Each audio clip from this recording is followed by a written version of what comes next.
If you're trying to get pregnant in the next couple of months, I have a question for you. How familiar are you with your own menstrual cycle?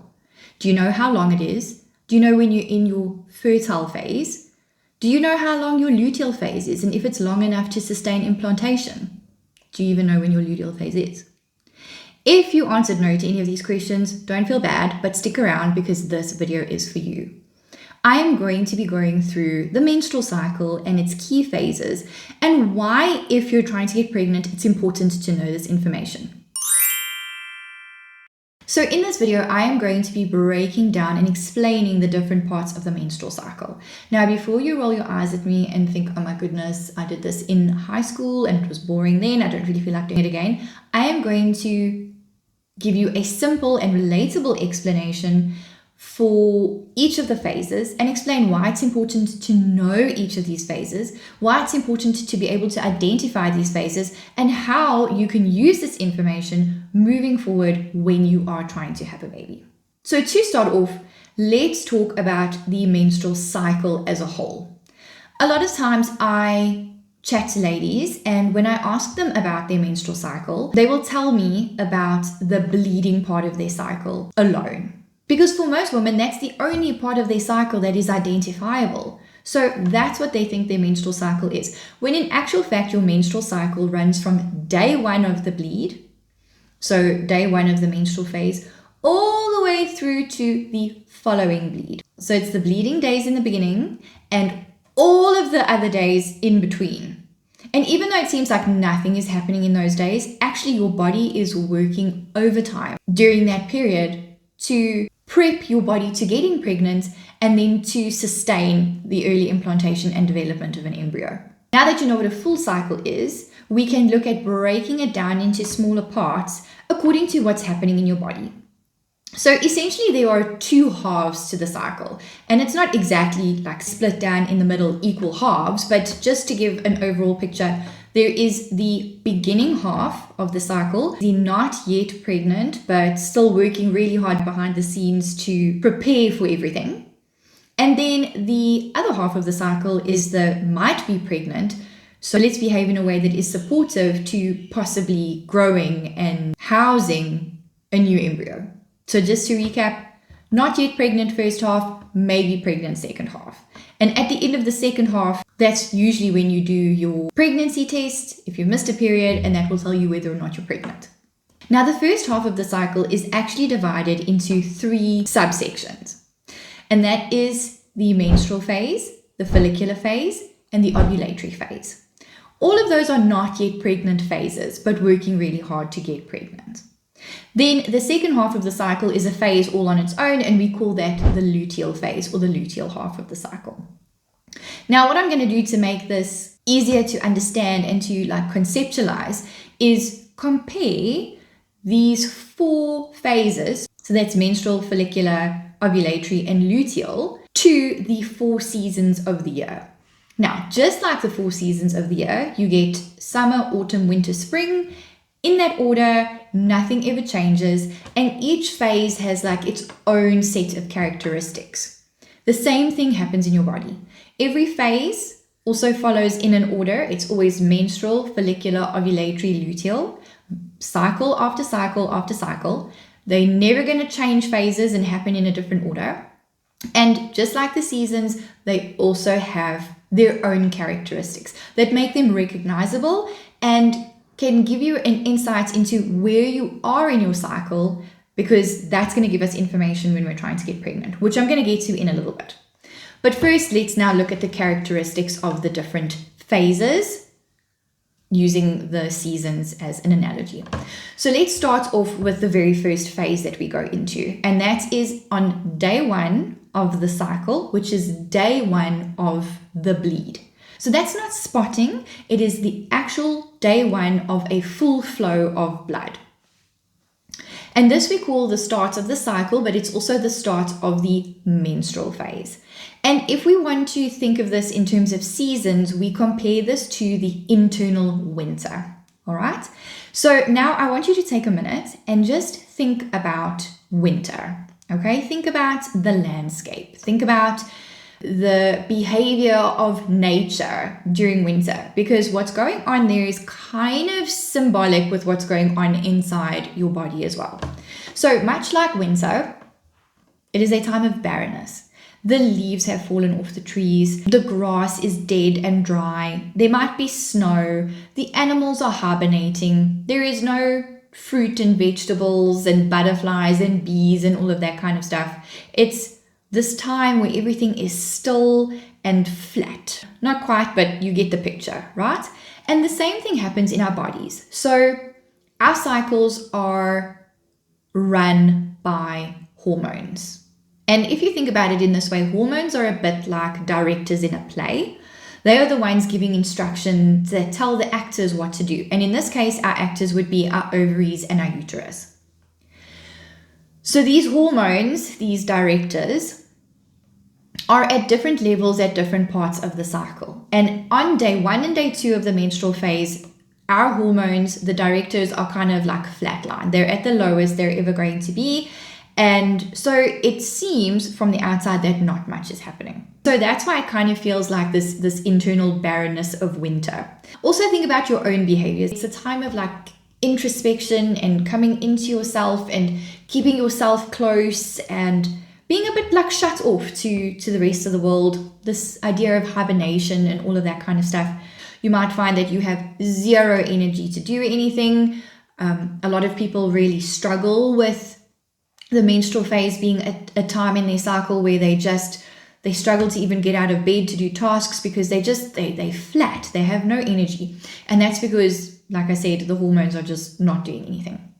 But as you move through the days of the cycle, even in the menstrual phase, slowly what starts to happen is the hormones start getting secreted again. Now, in the first half of the menstrual cycle, the phase where your body's trying to get you pregnant, the hormones, the directors of the show, are estrogen and follicle stimulating hormone. And they instruct the body what to do. So estrogen is instructing the uterus to start building the lining again. So when you menstruate and the endometrium sloughs off, that's where you get a bleed. But that's where the egg will eventually implant into. So from day 1 of the cycle, what actually starts happening is estrogen is getting the lining to slowly start building up again. The other director, the other hormone, is follicle stimulating hormone. And as the name says, it starts being secreted to stimulate the little follicles in the ovaries that contain the egg to start maturing. Now moving on to your inner spring, or in the menstrual cycle analogy, your follicular phase. Much like spring, the days are getting longer, temperatures are rising, and things are starting to bubble under the surface. Things are starting to happen. You are starting to see shoots come up from the ground. You're starting to see blossoms on the trees. Animals are coming out from hibernation. There is a return of life to the world, to the environment, to your body during the follicular phase.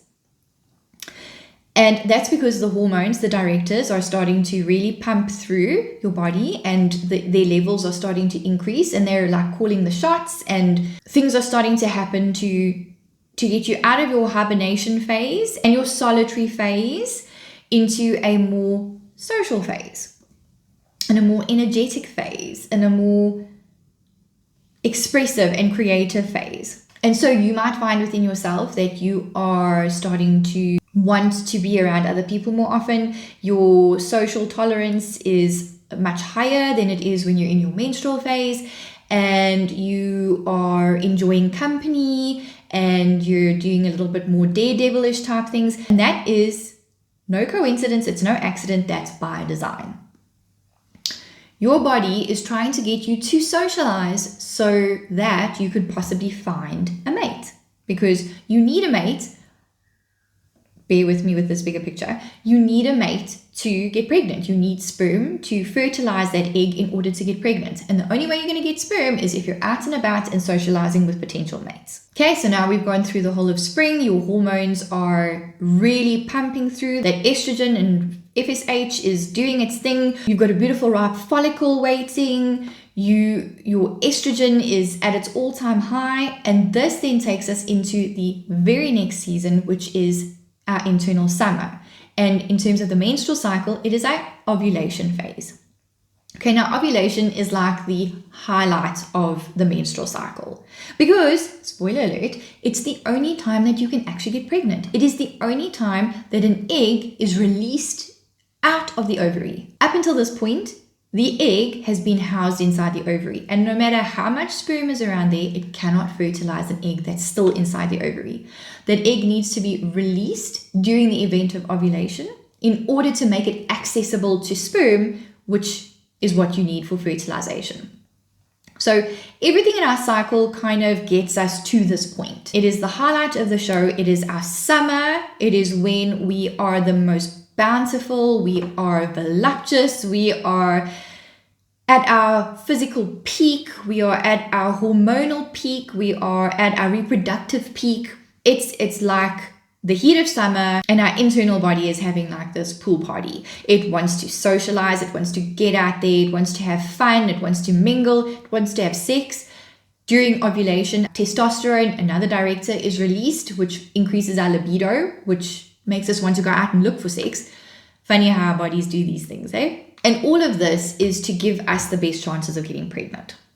The downside to this phase is that it only lasts around 24 hours. So there is a very narrow window of opportunity when it comes to fertilizing an egg.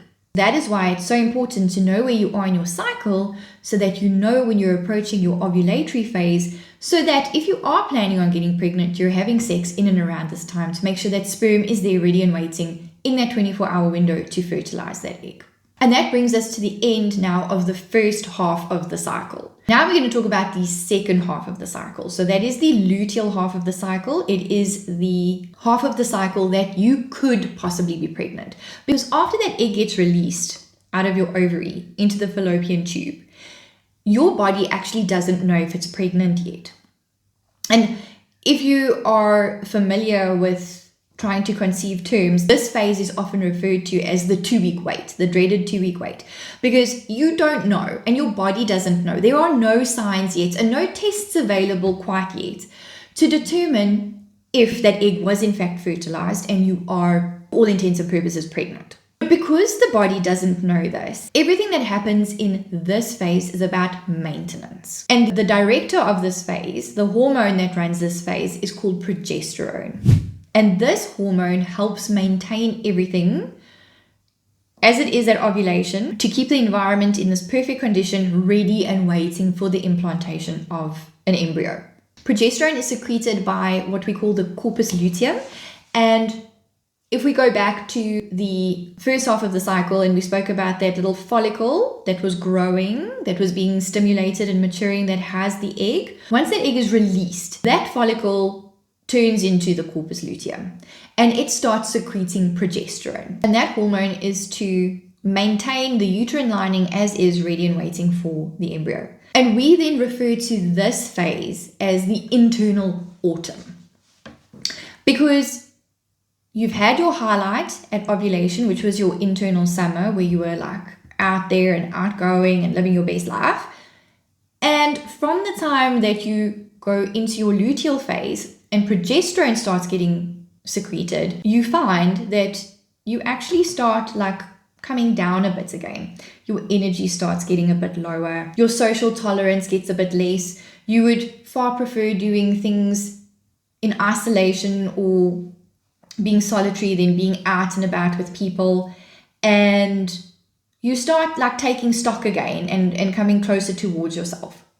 Just like in autumn, the days start getting colder. The days start getting shorter, it gets darker quicker, and you kind of want to stock take for the impending winter that's coming. So you want to start stocking up on your nutrients. Your calorie intake might increase. You might find that you want to rest a bit more because that energy is low. And you get a little bit snappy with people. I mean, let's be honest, PMS is called PMS for a reason, and it happens before your period, which is in the luteal phase. And again, this is not by accident, it's by design. If you are possibly pregnant. So again, body doesn't know, but there is a possibility that you could be pregnant. Your body wants you to be the most nourished and the most rested that you can be when implantation happens, because that is such a energy intense and nutrient intense event that happens in your body that you almost need a supply or a surplus of these things for the task ahead, which is then growing a baby that's implanted into the uterus. Now, that little corpus luteum that I spoke about, which was the follicle beforehand, also only has a small time frame of existence. It's usually around 10 to 16 days where it's going to be giving off this progesterone. And that is long enough for a little embryo, if that egg was fertilized, to make its way, its little journey down the fallopian tubes and into the uterus to implant. And once that embryo implants into the uterus, that corpus luteum is supported by pregnancy, and that's how we keep getting progesterone. But let's say, for example, fertilization didn't take place. After a few days, that corpus luteum is essentially going to run out of energy, of life, and it's going to disintegrate and break down. And then there's going to be no more progesterone. And if there's no more progesterone, that is going to trigger the breaking down and the sloughing off of the endometrium, which then results in a period. And that's how the whole cycle goes around again. So if you get a period, then you start from day one of the cycle again, and then you're going to go through all the phases like we've just spoken about. So that is the menstrual cycle at a glance. Now, I'm sure you're thinking, that's wonderful. What has this got to do with getting me pregnant? And that's actually the crux of this video, but I needed to lay the foundation first in order for the next part to make sense. So I'm now going to talk about why it is important to understand your menstrual phases and your menstrual cycle as a whole if you want to get pregnant. So reason number one is, by knowing your menstrual cycle and its phases, you are able to see if you have a normal or typical, I hate the word normal, cycle. And if not, this could be somewhere to start looking at before getting pregnant. Or if you're somebody that has been trying and it's just not working for you, possibly look at what's going on here before you start looking at all kinds of other things. Now, as we said, a cycle is the entire thing from day one of the bleed to day one of the next bleed. And ideally, that cycle should be a certain amount of days to allow all of those processes that I've just spoken about to take place. You need a certain amount of days to get those follicles stimulated to mature, to get them to the point of ovulation. Once ovulation occurs, you need a certain amount of days of maintaining that uterine lining to allow that egg to make its way to the uterus to implant before there are big changes in what's going on. And if your cycle is too short, then those processes that are happening in between are not given enough time. So if your follicular phase is very short, the eggs that get to ovulation might not be mature. They might not be of a good enough quality to be ovulated, or even to, if they are ovulated, to fertilize and produce a good quality embryo. If your luteal phase is not long enough, so the second half of the cycle is not long enough, what you might find is that the egg fertilizes, but by the time it makes its way down to the uterus, the endometrium has already started sloughing off. So you're getting a period before that little egg is able to actually implant into the uterus. And that often is the reason for very early losses. As with having a cycle that could be too short, you might have a cycle that's very long, so going over 35 days. And if you've got a cycle that's that long, it can indicate that there's hormonal issues at play. So often my ladies that are struggling with PCOS have very long cycles, or if you're having an anovulatory cycle, it could cause your period to go a lot longer than normal. And all of these things are just going to make getting pregnant a little harder. Also, knowing what your cycle should look like can help you determine if one cycle to the next of yours is normal. So we like to see nothing more than a variation of 6 days between cycles. So if the cycle is 25 days and the next cycle is 28 days and the cycle after that is 30 days, that's okay. If you're having a cycle that's 21 days and one that's 38 days and one that's 24 days, that's giving off some red flags. And that's something that you would probably want to have investigated through blood tests or, seeing somebody about that to figure out what is the underlying cause of this irregularity. Because that could really be a big role player when it comes to making getting pregnant hard. So just knowing what your cycle looks like is already a step in the right direction for knowing your overall fertile health when it comes to wanting to have a baby. Reason number 2 is that some medications, therapies, interventions, or tests are phase specific.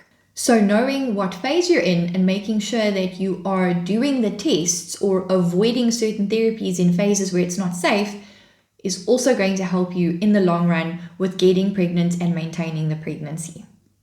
So for example, a lot of women that undergo IVF know about stimming, all right? And that is when these ladies take injections and hormones and medications to stimulate as many follicles as possible.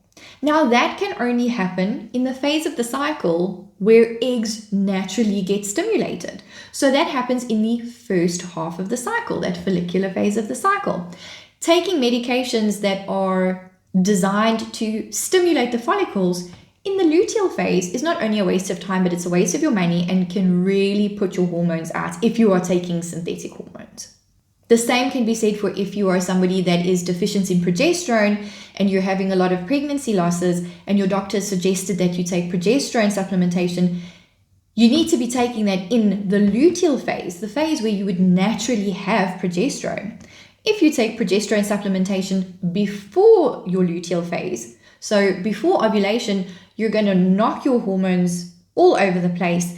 You're possibly going to end up not ovulating or missing that ovulation, and then you're wasting a cycle. And, these eggs are valuable and important. We want to preserve them and treat them with the best of care as best as we can. So by knowing where you are in the cycle, you can know with confidence when you should be taking certain medications. The same can be said for herbs and supplements. There are some herbs like black cohosh and evening primrose and mugwort and that kind of stuff that potentially cause uterine activity and uterine contractions. Now, if you have this little embryo that's been fertilized and it's making its way down the fallopian tubes in the luteal phase and ready to be implanted, you don't want this very active uterus that could potentially hinder implantation. So you don't want to take herbs that would be detrimental to a pregnancy or like a growing fetus or anything like that in the phase of your cycle that you could possibly be pregnant, which is the luteal phase of the cycle after ovulation. There are also certain activities that you should stay away from. So extreme sporting where there's a lot of impact to your abdominal region, like if you're at risk for falls and just taking all-round knocks and that kind of stuff. But then also very intense detoxes where you're like flooding your body with toxins to get rid of, like very calorie restricted diets, even things like castor oil packs and yoni steaming and all of that. They are not good to do in the luteal phase, the phase of your cycle that you could possibly be pregnant. So if you're somebody that does do these kinds of therapies or that does take part in extreme sports, or if you are planning on doing a big detox or something like that, you want to make sure that you're not doing it in your luteal phase, and therefore you really need to be aware of where you are in your cycle and that you're only doing it in the not pregnant part of your cycle. And then lastly, on that point, there are certain investigations that are also phase specific. So most of the time when you do a fertility panel, which includes things like FSH, estrogen, AMH, all of that kind of stuff, that's done on day 3 of your cycle because it ensures that you are in your follicular phase. And doing those tests at other parts of your cycle might give you bad results. Likewise, if you're testing for progesterone, you want to make sure that you're testing for it after you've ovulated, when progesterone would naturally be released. So testing for progesterone before ovulation is going to give you completely inaccurate results, and then that may affect the dosages of medication or the entire clinical picture that you're looking at if you're working, say, with a therapist or a fertility doctor or whatever. And then even something as simple as using OPKs, which is your ovulation predictor kits. that needs to be done before ovulation, because if you do it after ovulation, again, you're wasting your time, you're wasting your money, and you're not going to see when you're ovulating. So you're going to completely miss the whole thing that you're looking for if you are not doing it in the right phase of your cycle. Reason number 3, knowing when you're ovulating can help you determine when is the best part of your cycle to have sex. So remember, like I said, in order for pregnancy to happen, you need egg available and you need sperm there to come together within that 24-hour cycle. It is a very small window of opportunity. So if you're trying to get pregnant, you need to make sure that you are having unprotected sex within that 24-hour window to give you the best opportunity of getting pregnant. Now, I know a lot of women say to me, yes, but I just have sex every day. And yes, that can be something that overcomes that hurdle, but not everybody that I see has that kind of energy. If you are somebody that's naturally having sex every day in your relationship, well then good for you. Chances are you will have sperm available when you are approaching ovulation and when that egg is released, which will then give you that good chance of having that egg fertilized. However, if you are not, or you're somebody that works out of town, or your spouse works out of town, or your calendars just generally don't match up, then knowing when you are approaching ovulation, knowing where you are in your cycle and when you're going to be going into your ovulatory phase can just help with a bit of timing. It can help you and your partner or you and your spouse like synchronize your calendars so that you're having sex on or before ovulation to have sperm present, and you can just make sure that you're not missing that golden window of opportunity. The next thing I hear after that is, okay, well, me and my husband don't have sex every day, but we'll just have sex on day 14. And while in theory that sounds like a good idea, because most women are taught that cycles are 28 days and you ovulate on day 14, in clinical practice, that couldn't be further from the truth. So the research actually shows that only around 12% of women worldwide have a 28-day cycle. The fact that everything is still based on having a 28-day cycle is baffling when less than half of women have a 28-day cycle. And then in the women that do have a 28-day cycle, only 20% of those women actually ovulate on day 14. And as I've just said, that window of opportunity is only 24 hours. So if you ovulate on day 12 as opposed to day 14 and you have sex on day 14, you will be missing that window of opportunity. Also, you could fall into the category of being a lady that ovulates later as opposed to earlier. So instead of ovulating on day 14, you might ovulate on, say, day 20. But if you have the idea that you're ovulating on day 14, you might be engaging in a lot of sex up until day 14 and then kind of taper it off after then. And once again, you'd completely be missing ovulation and you'd be missing that window of opportunity. So if you are familiar with your cycle, you can see when you are approaching ovulation and getting to that point where you're going to be the most fertile, and then you can make sure that you're not following the trend, you are listening to your own individual body and having sex when you are most fertile, not when the textbooks say you'll be most fertile. So as you can see, knowing your menstrual cycle is actually kind of a big thing when it comes to trying to get pregnant. And if I can just get one point across, is that if you are planning on getting pregnant in the future or are in the process of trying to conceive, become familiar with your cycle. Try and learn about it and what's going on, because your cycle is actually like your body's monthly report card. And it really does give you this custom-made guide to when you need to do certain things that can just ramp up your fertile potential, boost your fertility, and help you get pregnant. If you enjoy information like this and would like to go a step further on the specific things to look for throughout your menstrual cycle, then watch this video here that YouTube is going to suggest for you. And I will see you in the next one. Take care and goodbye.